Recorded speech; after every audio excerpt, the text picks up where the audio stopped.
एक तरफ सड़कों पर दौड़ती हुई भीड़, दूसरी ओर आंसू गैस के गोले छोड़ती पुलिस।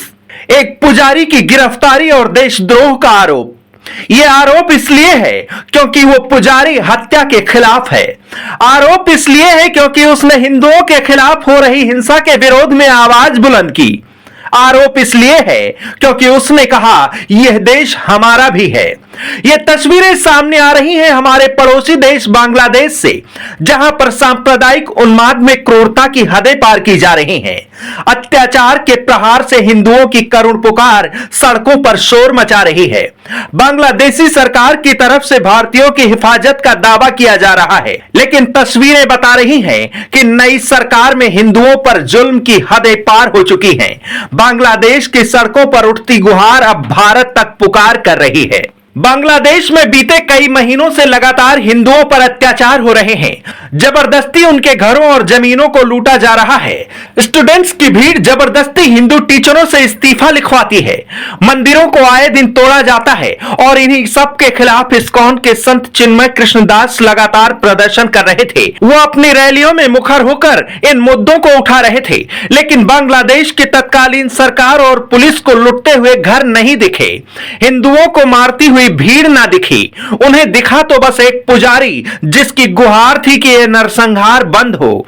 हिंदुओं पर लगातार बढ़ते हमलों पर तो पुलिस सोती रही, लेकिन जैसे ही दिखा कि एक साधु भीड़ इकट्ठा करके अपने हक के लिए आवाज उठाने की बात कर रहा है, तो उसे गिरफ्तार कर लिया गया। चिन्मय कृष्णदास हिंदुओं पर अत्याचारों के खिलाफ विरोध प्रदर्शन का नेतृत्व कर रहे थे।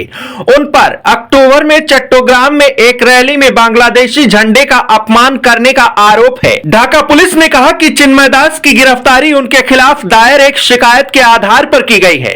दास पर बांग्लादेश के राष्ट्रध्वज को अपमानित करने के आरोप लगे हैं। चिन्मय दास पर यह आरोप पूर्व वीएनपी नेता फिरोज खान ने लगाए हैं। चिन्मय दास चटगांव से संचालित होने वाले पुंडरीक धाम का नेतृत्व करते हैं। हिंदू संप्रदाय के प्रमुख चेहरे चिन्मय दास इस्कॉन के प्रवक्ता के तौर पर भी जाने जाते हैं।